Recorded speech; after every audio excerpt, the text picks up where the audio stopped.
بسم اللہ الرحمن الرحیم۔ آج کا سوال، قرآن پاک میں لفظ محمد صلی اللہ علیہ وآلہ وسلم کتنی بار آیا؟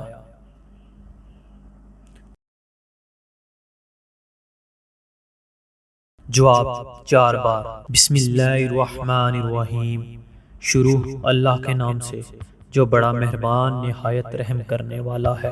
فرمان مصطفیٰ صلی اللہ علیہ وآلہ وسلم، جو مسلمان بھی کوئی درخت لگاتا ہے یا کھیت اگاتا ہے، اس سے کوئی پرندہ، انسان یا جانور کچھ کھا لے تو وہ اس کے لیے صدقہ ہوتا ہے۔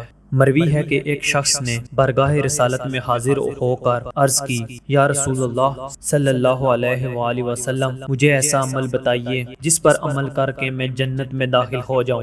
ارشاد فرمایا، مؤذن بن جاؤ۔ عرض کی، مجھے اس کی طاقت نہیں۔ ارشاد فرمایا، امام بن جاؤ۔ عرض کی، مجھے اس کی بھی طاقت نہیں۔ ارشاد فرمایا، مقتدی بن جاؤ۔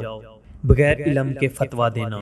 ہمارے معاشرے میں ایسے افراد کی بھی کمی نہیں ہے جو علم دین سے بے بہرا ہونے کے باوجود دینی مسائل میں رائے زنی کو اپنا حق تصور کرتے ہیں۔ وہ لوگوں کو غلط مسائل بتانے میں ذرا جھجک محسوس نہیں کرتے، حالانکہ حضور نبی پاک صلی اللہ علیہ وآلہ وسلم نے ارشاد فرمایا، جو بغیر علم کے فتویٰ دے اس پر زمین و آسمان کے فرشتے لعنت کرتے ہیں۔ ایک بار درود شریف پڑھ دیں، ویڈیو اچھی لگی ہو تو لائک کر دیں، اور ہر روز حدیث سننے کے لیے میرے اس چینل کو سبسکرائب کر دیں۔ شکریہ۔